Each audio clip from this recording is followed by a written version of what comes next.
welcome back to But Why Malayalees channel. Samsung latest mid-range phone August 6th launch ആവുന്നുണ്ട് M31s. സാംസങ്ങിന്റെ തന്നെ M31 എന്ന് പറഞ്ഞൊരു phone last ഫെബ്രുവരിയിൽ ലോഞ്ച് ആയിട്ടുണ്ടായിരുന്നു. അതിന്റെ ഒരു സക്സസർ ആണ് M31s. M31s എന്താ പ്രത്യേകത എന്ന് ചോദിച്ചു കഴിഞ്ഞാൽ സാംസങ്ങിന്റെ ഫ്ലാഗ്ഷിപ്പ് ഫോൺസിൽ മാത്രം കണ്ടുവന്നിരുന്ന കുറച്ച് ഫീച്ചേഴ്സും സ്പെസിഫിക്കേഷൻസും ഒക്കെ M31s സാംസങ് ഇൻക്ലൂഡ് ചെയ്തിട്ടുണ്ട്. അത് എന്തൊക്കെയാണെന്ന് നമുക്ക് നോക്കാം. കൂടാതെ തന്നെ നിങ്ങൾ ഇപ്പോൾ സാംസങ് M31 ഓൾറെഡി മേടിച്ച ഒരാളാണെങ്കിൽ നിങ്ങൾ അത് അപ്ഗ്രേഡ് ചെയ്യണോ എന്നുള്ളതും കൂടെ നമുക്ക് ഇതിൽ ഡിസ്കസ് ചെയ്യാം. അപ്പോൾ വീഡിയോയിലേക്ക് കിടക്കാം.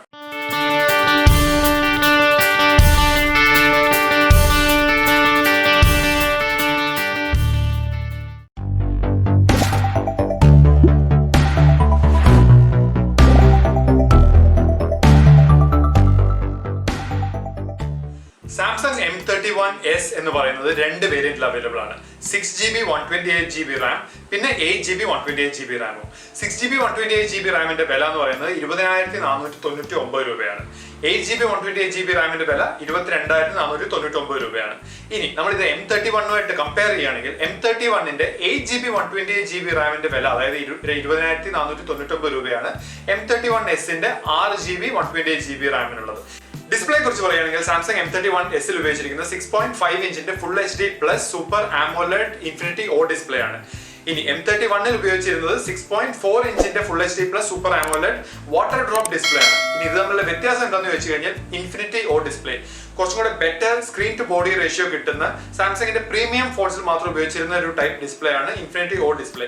നമ്മുടെ ക്യാമറയുടെ നോച്ച് എന്ന് പറയുന്നത് ഒരു പഞ്ച് ഹോൾ, ഒരു ചെറിയ വട്ടം മാത്രമേ നമ്മുടെ മൊബൈലിൽ കാണുള്ളൂ. ക്യാമറയെ കുറിച്ച് പറയുകയാണെങ്കിൽ M31ലും M31sലും ഉപയോഗിച്ചിരിക്കുന്ന ക്വാഡ് ക്യാമറ സെറ്റപ്പ് ആണ്. M31sൽ പ്രൈമറി ക്യാമറ 64 മെഗാ പിക്സലിന്റെ പ്രൈമറി ക്യാമറയാണ്. അതിൽ ഉപയോഗിച്ചിരിക്കുന്ന സെൻസർ സോണിയുടെ സെൻസർ ആണ്. എന്നാൽ M31ൽ 64 മെഗാ പിക്സലിന്റെ പ്രൈമറി ക്യാമറ തന്നെ ആയിരുന്നു, പക്ഷേ ഉപയോഗിച്ചിരുന്ന ISO സെല്ലിന്റെ സെൻസർ ആണ്. അപ്പോൾ M31sൽ കുറച്ചും കൂടെ ബെറ്റർ ക്യാമറ ക്വാളിറ്റി നമുക്ക് കിട്ടുന്നതാണ്.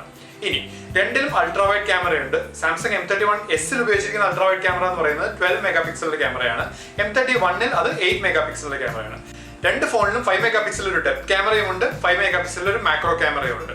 ഇനി M31sന്റെ ഒരു പ്രത്യേകത എന്ന് പറയുകയാണെങ്കിൽ സിംഗിൾ ടേക്ക് ഫീച്ചർ സാംസങ് M31sൽ കൊടുത്തിട്ടുണ്ട്. ഇത് പ്രീമിയം ഫോൺസിൽ മാത്രം സാംസങ് കൊടുത്തിരുന്ന ഒരു ഫീച്ചർ ആണ്.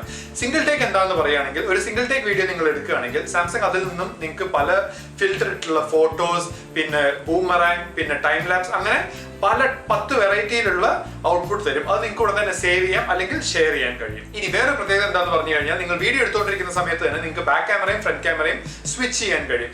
അതൊരു ബ്ലോഗറിന് അല്ലെങ്കിൽ ഒരു കണ്ടന്റ് ക്രിയേറ്ററിന് വളരെ ഉപകാരപ്പെടുന്ന ഒരു ഫീച്ചറാണ്. ഫ്രണ്ട് ക്യാമറയെ കുറിച്ച് പറയുകയാണെങ്കിൽ 32 മെഗാ പിക്സലിന്റെ ക്യാമറയാണ് M31ലും M31sലും സാംസങ് കൊടുത്തിരിക്കുന്നത്. ഇനി രണ്ട് ഫോൺസിലും ഇപ്പോഴത്തെ മിഡ് റേഞ്ച് ഫോൺസിൽ കണ്ടുവരുന്ന പോലെ 4K ഷൂട്ടിംഗ്, സ്ലോ മോഷൻ, അങ്ങനത്തെ മറ്റു ഫീച്ചേഴ്സും അവൈലബിൾ ആണ്. ബാറ്ററിയെ കുറിച്ച് പറയുകയാണെങ്കിൽ M31ലും M31sലും ഉപയോഗിച്ചിരിക്കുന്ന 6000 mAh ബാറ്ററിയാണ്. അതുകൊണ്ട് തന്നെ 2 ദിവസം ബാറ്ററി ബാക്കപ്പ് സാംസങ് പറയുന്നുണ്ട്. ഇനി M31sന്റെ പ്രത്യേകത എന്ന് പറയുന്നത് അതിന്റെ ചാർജറിലാണ്. 25 വാട്ടിന്റെ ഫാസ്റ്റ് ചാർജിംഗ് ആണ് M31sൽ കൊടുത്തിരിക്കുന്നത്. അതുതന്നെ 1.5 മണിക്കൂർ നിങ്ങളുടെ ഫോൺ ഫുൾ ചാർജ് ആകും. പോരാത്തതിന് M31sൽ ഫാസ്റ്റ് ചാർജിംഗും അവൈലബിൾ ആണ്. M31ന്റെ ചാർജർ എന്ന് പറയുന്നത് 15 വാട്ടിന്റെ ചാർജറാണ് M31ൽ ഉപയോഗിച്ചിരുന്നത്. പെർഫോമൻസിനെ കുറിച്ച് പറയുകയാണെങ്കിൽ രണ്ട് ഫോണിലും ഉപയോഗിച്ചിരിക്കുന്നത് Exynos 9611 എന്നുള്ള പ്രോസസറാണ്. കൂടാതെ രണ്ട് ഫോണിലും One UI 2.1 Android 10 operating സിസ്റ്റത്തിലാണ് run ചെയ്യുന്നത്. അതുകൊണ്ട് തന്നെ പെർഫോമൻസിൽ നിങ്ങൾക്ക് പ്രത്യേകിച്ച് വ്യത്യാസമൊന്നുമില്ല. നിങ്ങളിപ്പോൾ ഒരു ഗെയിം കളിക്കുന്ന ഒരാളാണെങ്കിൽ രണ്ട് ഫോൺ മേടിച്ചാലും നിങ്ങൾക്ക് ഒരേ പെർഫോമൻസ് ആണ് അത് തരുന്നത്. ഇനി ഫോണിന്റെ കുറച്ച് അഡീഷണൽ ഫീച്ചേഴ്സിനെ കുറിച്ച് പറയുകയാണെങ്കിൽ ഇതിന്റെ ഫിംഗർ പ്രിന്റ് സ്കാനർ കൊടുത്തിരിക്കുന്ന പവർ ബട്ടണിൽ തന്നെയാണ്. 3.5mm ഓഡിയോ ജാക്ക് അവൈലബിൾ ആണ്. USB Type-C സ്ലോട്ട് ആണ് ചാർജിങ്ങിനും ഡാറ്റ ട്രാൻസ്ഫറിനും ഉപയോഗിക്കുന്നത്. ഒരു സിംഗിൾ സ്പീക്കർ ഗ്രിൽ താഴെ കൊടുത്തിട്ടുണ്ട്. ഇതിൽ ഒരു 3 സ്ലോട്ട് സിം ട്രേ ആണ് കൊടുത്തിരിക്കുന്നത്. അതിൽ 2 സിമ്മും ഒരു മെമ്മറി കാർഡും ഒരേ സമയം നമുക്ക് ഇടാൻ കഴിയും. 512GB വരെ ഇതിന്റെ മെമ്മറി നമുക്ക് എക്സ്പാൻഡ് ചെയ്യാൻ കഴിയും. ഇനി M31sൽ ഒരു പ്രീമിയം ഗ്രേഡിയന്റ് ഡിസൈൻ ആണ് സാംസങ് കൊടുത്തിരിക്കുന്നത്. S20 മുതൽ അങ്ങോട്ടുള്ള പ്രീമിയം ഫോൺസിലാണ് ഈ ഒരു ഡിസൈൻ പണ്ട് കൊടുത്തിട്ടുണ്ടായിരുന്നത്.